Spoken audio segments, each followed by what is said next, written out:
Welcome to Satyam classes.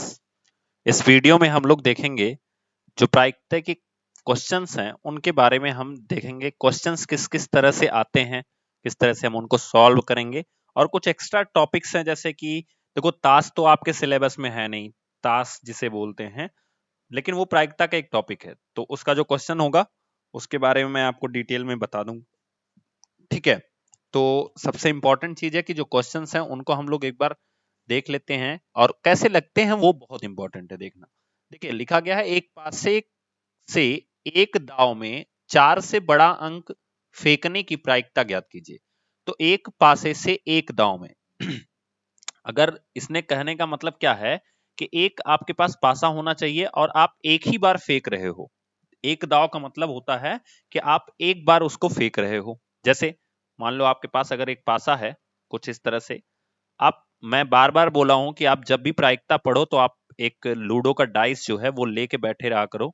जैसे क्या होगा कि आपको कंफर्म होगा कि कैसे हम उस चीज को कर सकते हैं। जैसे मान लो ये पासा है, अब इसको हमने फेंका, इसने कहा है कि 4 से बड़ा अंक फेंकने की प्रायिकता, फेंकना नहीं है, आने की प्रायिकता आप यहां पे लिखना। अगर आप नोट कर रहे हो तो आप लिखना यहाँ पे 4 से बड़ा अंक आने की प्रायिकता। तो आप बताओ 4 से बड़ा कौन कौन सा अंक होता है? एक 5 होता है और एक 6 होता है। लेकिन क्या जरूरी है कि अगर आप पासा फेंक रहे हो एक बार तो 5 ही आ जाए और 6 ही आ जाए? ऐसा नहीं, ऐसा संभव नहीं है। तो आप कहोगे सर जो प्रायिकता होती है उसका फॉर्मूला क्या होता है? तो प्रायिकता बराबर फॉर्मूला होता है, ठीक है, घटित घटना, घटित घटना बटे कुल घटना। ठीक है, तो कुल जो घटना होगी, कभी हम पासे को अगर फेंक रहे हैं तो कुल घटना मतलब उसमें एक भी आ सकता है, दो भी आ सकता है, तीन भी आ सकता है, चार भी आ सकता है, पांच भी आ सकता है, छह भी आ सकता है। या आप दूसरी भाषा में कह सकते हो एक वाला अंक जो होगा उसका तल भी ऊपर आ सकता है, दो वाले अंक का तल ऊपर आ सकता है, तीन वाले अंक का तल ऊपर आ सकता है, चार वाले अंक का तल ऊपर आ सकता है, पांच वाले अंक का तल ऊपर आ सकता है, छह वाले अंक का तल ऊपर आ सकता है। तो कुछ भी जो है वो ऊपर आ सकता है। ठीक है, बशर्ते क्या है कि हमारे पास छह तल हैं, यानी कुल घटना की जो संख्या है वो छह है। अब आप कहोगे सर देखो यहाँ पे बहुत ज्यादा लोग कंफ्यूज रहते हैं कि ये पांच और छह का जो कॉन्सेप्ट है ये उन्हें समझ में नहीं आता। देखो कुल घटना का मतलब होता है पासे के केस में कुल तलों की संख्या। आप ऐसे समझ लो, कुल तलों की संख्या, कुल तलों की संख्या यानी कितने तल ऊपर आ सकते हैं। अगर एक पासा एक बार फेंका जाए तो कुल तल जो होते हैं वो छह बनते हैं। तो कुल तल कितने हो गए? छह हो गए। लेकिन घटित घटना क्या होनी चाहिए, मतलब जो हमें लाना है वो कितनी घटनाएं हैं, कितनी घटनाएं हैं। मैं ये नहीं कह रहा हूं वो अंक क्या है, मैं बोल रहा हूं कितनी घटनाएं हैं। तो अगर पांच एक बार घटित हुआ तो ये एक घटना हो गई, और ये छह अगर आ गया तो ये दूसरी घटना हो गई। तो टोटल हमारे पास दो घटनाएं हैं। कितनी घटनाएं हैं? दो घटनाएं हैं। तो आंसर हो जाएगा 1/3 या 2/6। अब आप फिर से समझो, लिखा है चार से बड़ा अंक, तो चार से बड़ा अंक कितने अंक होंगे? पांच और छह। चूंकि पासा एक है, दाव भी एक है। अगर दाव दो होता तो कुल घटना 36 होती, बस आप इतना याद रख लो। अगर दाव एक है तो घटने की संख्या जो होगी वो छह होगी। अगर दाव एक है तो घटना की जो संख्या होगी वो छह होगी। और चूंकि एक पासा है इसलिए पांच और छह यहां पे हमारा दिया गया है, यानी कुल घटना जो है वो दो है। तो ये हो गया 2/6। नेक्स्ट मूव करते हैं। ताश के 52 पत्तों की गड्डी में से एक पत्ता खींचा जाता है, प्रायिकता ज्ञात कीजिए कि वह इक्का होगा। इस क्वेश्चन को करने के पहले मैं आपको ताश से रिलेटेड कुछ जानकारियां दे देना चाहता हूं। तो आप लोग अगर अपना नोट्स बना रहे हो तो उसमें आप लिख सकते हैं ताश से संबंधित महत्वपूर्ण बातें।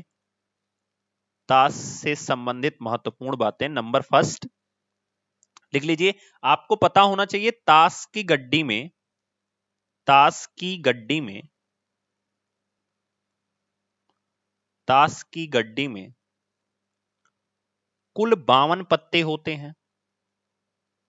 कुल 52 पत्ते होते हैं। कुल 52 पत्ते होते हैं, पहला नंबर। दूसरा आपको पता होना चाहिए कि जो 52 पत्ते होते हैं ये कुल 4 भाग में डिवाइड होते हैं, ठीक है। या आप दूसरी भाषा में कहोगे कि तो ये 2 रंगों में डिवाइड होते हैं, ठीक है, जिसमें जिसमें उन 52 पत्तों में 26 लाल रंग लाल रंग के लाल रंग के अगर आप गांव में देखोगे तो इस लाल रंग में 2 चीजें आती हैं। एक आता है लाल पान, पान का मतलब वो पान के पत्ते की तरह उसका सिंबल होता है लाल की तरह, और दूसरा एक बोलते हैं ईंटा, ठीक है। इसको गांव के साइड में या नॉर्मल देहाती भाषा में इसको ये चीज हम बोलते हैं। क्लियर हो गया। अब देखो जो ईंट है इसे डायमंड बोलते हैं, ठिकरी बोलते हैं, और कहीं देखोगे तो इसे हम ठिकरी बोलते हैं, डायमंड बोलते हैं, बट वो अभी हम आगे आपको बताएंगे। लाल रंग के बेसिकली 26 पत्ते होते हैं। अगर आप कभी भी ताश लेके देखोगे, ताश की गड्डी को देखोगे तो उसमें लाल रंग के 26 पत्ते होंगे, तथा काले रंग के तथा 26 जो होंगे ये काले रंग के हैं। 26 पत्ते जो हैं वो कैसे हैं, वो काले रंग के होते हैं। अब इसमें क्या होता है, तो इसमें काला पान होता है, काला पान होता है और चीड़ा होता है, एक होता है चीड़ा, ठीक है। तो ये 2 तरह से होते हैं, या कहीं कहीं चिड़िया बोलते हैं, इसे क्लब्स भी बोलते हैं, ठीक है। और जो काला पान होता है इसे स्पेट्स बोलते हैं, स्पेट्स बोलते हैं, ठीक है। तो आप सबकी इंग्लिश आप लिख सकते हो। लाल पान को देखो क्या बोलते हैं, आप लिख लो इंग्लिश में इसे क्या बोलते हैं। लाल पान को हर्ट्स बोलते हैं, यानी जो हृदय होता है, हर्ट्स। अब देखो कैसे याद रखोगे, जो हृदय होगा वो लाल रंग का क्यों होगा, क्योंकि उसके अंदर खून होता है। तो आप याद रख सकते हो लाल पान को हर्ट बोलते हैं, और उसका सिंबल सिंबल तो सबका ऐसे ही होगा। देखो मैं बना के दिखाता हूं अगर, ठीक है, मैं सबका सिंबल बना के दिखाता हूं। तो ये लाल पान जो है इसका सिंबल इस तरह से होगा, ठीक है, इस तरह से होगा, ठीक है, इस तरह से ये सिंबल होता है इसका। अब इसके अंदर पूरा लाल लाल का कलर भरा होता है, ये पूरा लाल से होता है, ठीक है, मतलब ये पूरा रंगा होगा। आप इसमें से कुछ ऐसा नहीं होगा जो बचा होगा। तो ये लाल पान इस तरह से होता है, ठीक है। तो ये सिंबल है। इसके टोटल 13 पत्ते होते हैं, सॉरी, हाँ 13 पत्ते होते हैं। लाल पान के कुल कितने पत्ते होते हैं, 13 पत्ते होते हैं। दूसरा जो है दूसरा जो है लाल कलर का, वो होता है ईंट, या इसी को हम ठिकरी बोलते हैं, ठिकरी बोलते हैं। इसी को हम डायमंड बोलते हैं, डायमंड बोलते हैं, ठीक है। इसका सिंबल कैसा होता है, तो वो कुछ इस तरह से होता है, ठीक है, ऐसे बिल्कुल होता है। आप जब पत्तों को देखोगे ना तो आपको ज्यादा डिटेल में समझ में आएगा कि ये सिंबल कैसे होता है और क्या करना होता है इसके अंदर, ठीक है। ये कुछ इस तरह से इसका सिंबल होता है, आप देख रहे हो, तो इसके अंदर कुछ इस तरह से सिंबल होता है, ठीक है। तो ये ईंट का सिंबल हो गया इस तरह से, इसे ही डायमंड बोलते हैं। क्लियर हो गया। अब देखो, अब हमें क्या है कि काला पान जो होता है उसके बारे में हम देख लेते हैं, और चीड़ जो होती है, चिड़िया जो होती है, उसके बारे में हम देख लेते हैं, ठीक है। तो काला पान जो होता है, काला पान, इसे हम बोलते हैं स्पेट्स, स्पेट्स, ठीक है। अब ये होगा तो इसी शेप का, बिल्कुल इसी शेप का होता है, बस फर्क क्या है कि ये काला होता है, ठीक है, होता इसी शेप का है, बस ये क्या होता है, काला होता है। क्लियर हो गया। तो ये होगा इसी शेप का और ये होगा काला थोड़ा सा, ठीक है। नेक्स्ट है, जो लास्ट है हमारा, वो है चीड़ या चिड़िया जिसे बोलते हैं, चीड़ा बोलते हैं, चिड़िया बोलते हैं, ठीक है। लेकिन चिड़िया का मतलब ये नहीं कि इसे बर्ड बोलेंगे, इसे हम कहते हैं क्लब्स, क्लब्स। इसको, इसका शेप कैसा होता है तो देखिएगा ध्यान से, इस तरह से कुछ शेप होता है इसका,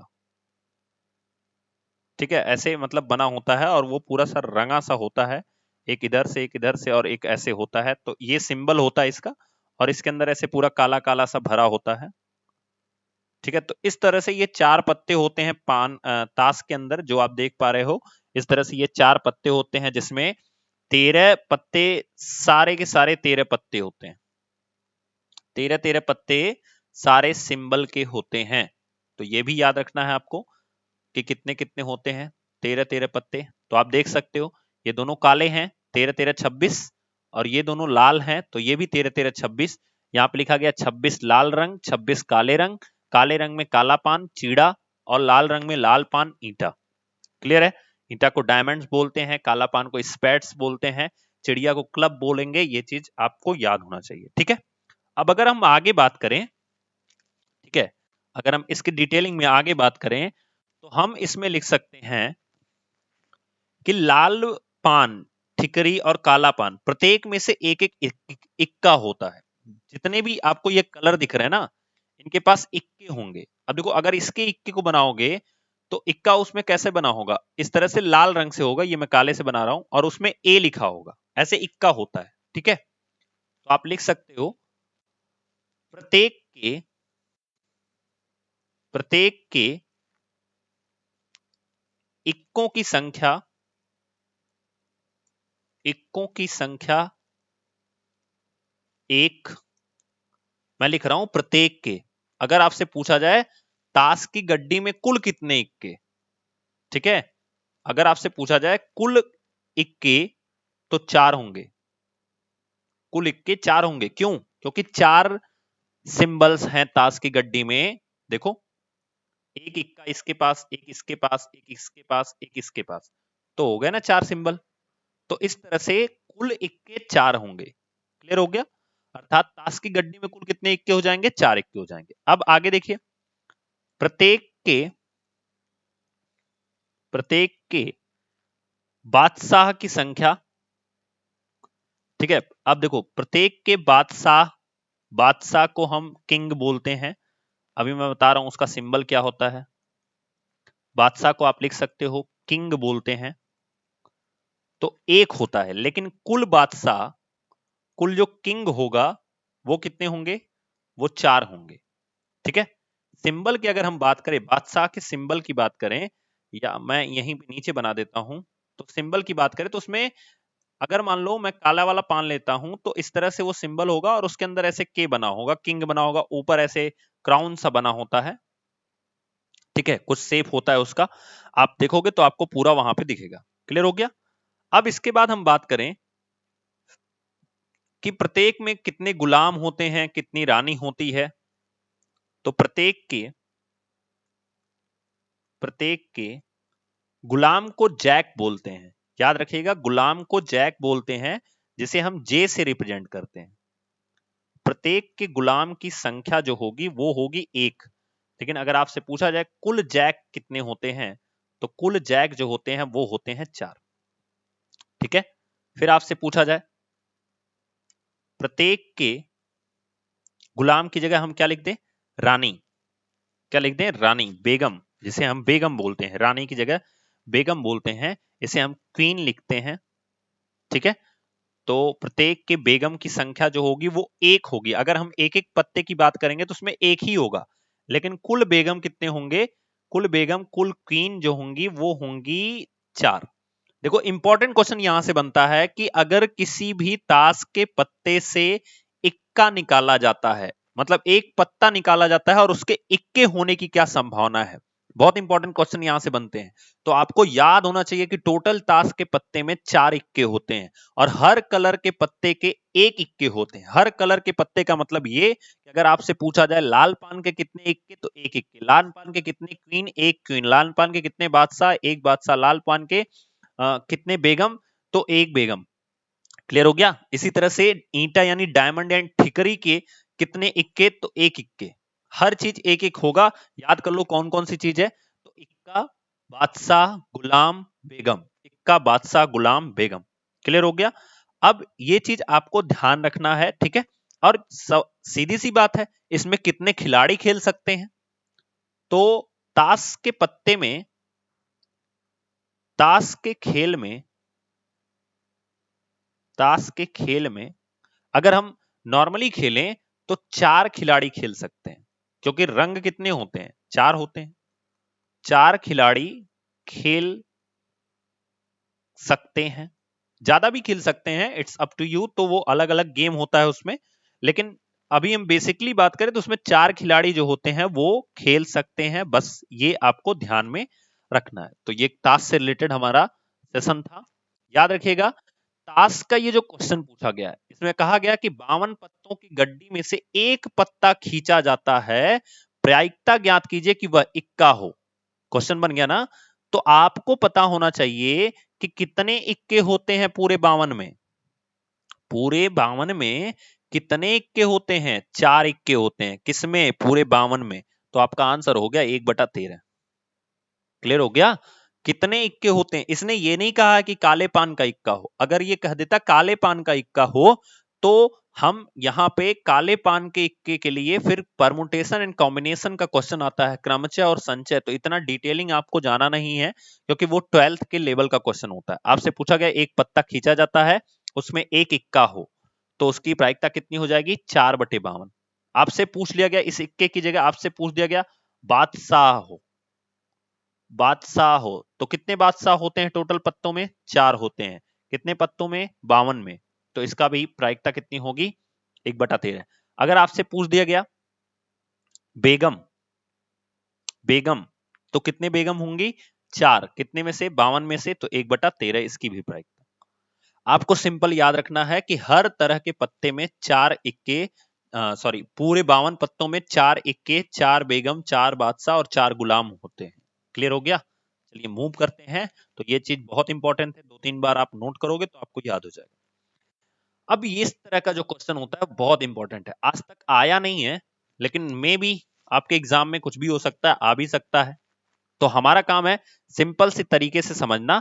एक थैले में 3 लाल और 5 काली गेंद है। सोचो अगर ये नहीं लिखा होता और आप थैले को आंख बंद करके ऐसे टच कर रहे हो, तो आपको सिंपल सी पता होता कि इसमें 8 गेंद है। भाई मैं क्या कह रहा हूं कि मान लो एक थैला है, ठीक है। अब इसके अंदर जो गेंदें हैं, इसके अंदर जो गेंदें हैं, अगर आपको नहीं लिखा गया होता सवाल में, तो क्या आपको पता चलता कि कितनी लाल हैं कितनी काली हैं? आपको थैला दे दिया गया, बोल दिया गया आपको देखना नहीं है, आप बताओ कितनी गेंदें हैं। तो आप बताओगे सर इसमें तो 8 गेंद हैं। भाई वो थैले में हम टच करके तो बता ही सकते ना कि कुल संख्या जो है, कुल संख्या जो है वो कितनी है? वो 8 है। यही कॉन्सेप्ट है, जिसको ये क्लियर हो गया उसको समझ में आ गया, ठीक है ना।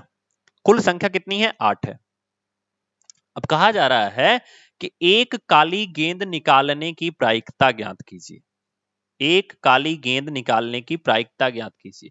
तो ध्यान से समझिएगा, इन 8 गेंदों में से आपको कह दिया गया आंख बंद करके हाथ डालो और काली गेंद बाहर आए। आंख बंद करके हाथ डालो और काली गेंद को बाहर निकालो। तो इसी को तो प्रायिकता बोलते हैं भैया, कि संभावना कितनी बनेगी।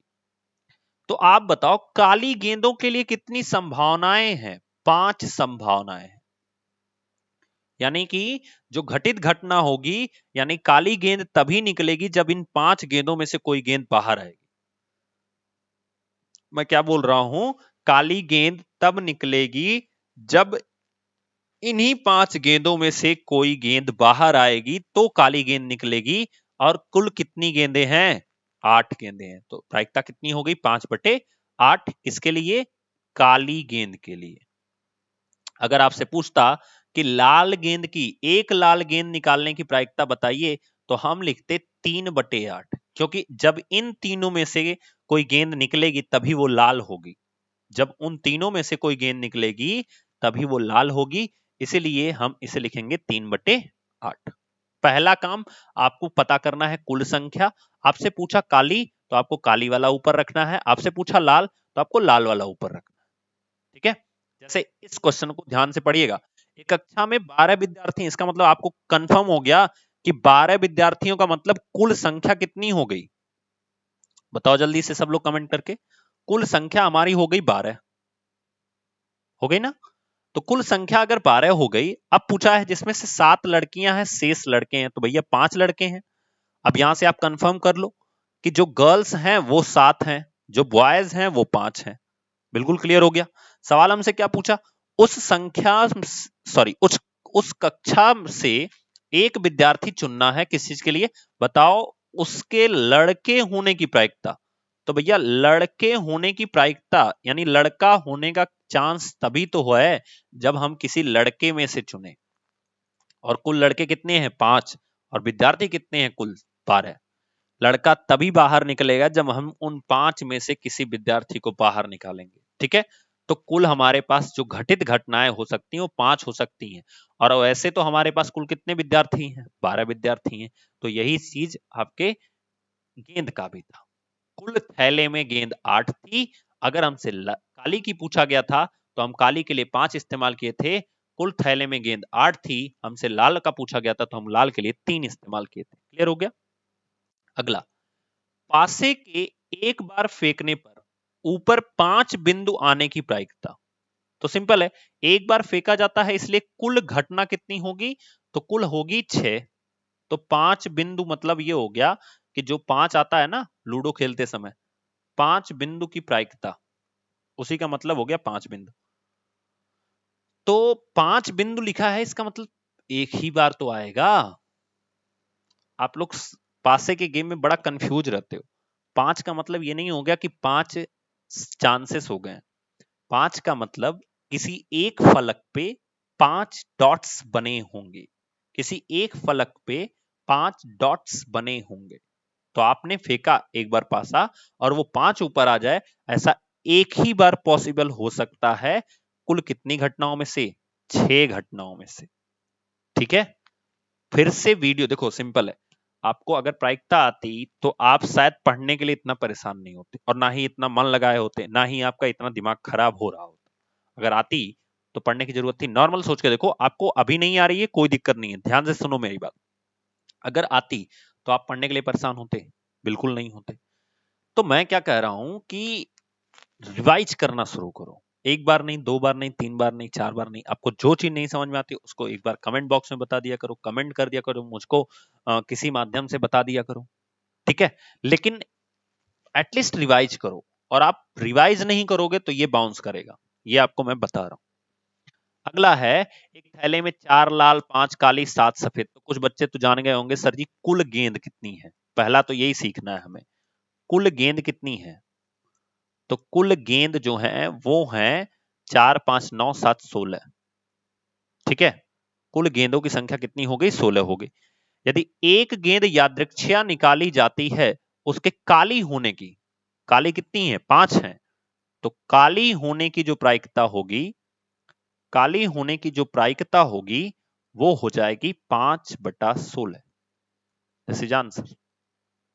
ठीक है, अगर आपसे पूछता कि सफेद होने की प्रायिकता बताइए तो 7/16। अगर आपसे पूछता कि लाल होने की प्रायिकता बताइए तो हमारा कितना हो जाता? तो हो जाता 4/16। क्लियर हो गया। चलिए मूव करते हैं नेक्स्ट क्वेश्चन। दो सिक्के एक साथ 40 बार उछाले गए, हेड हेड। भाई देखो, दो सिक्के का खेल मैंने आपको पहले ही समझा दिया है। दो सिक्कों का खेल मैंने आपको पहले ही समझा दिया है।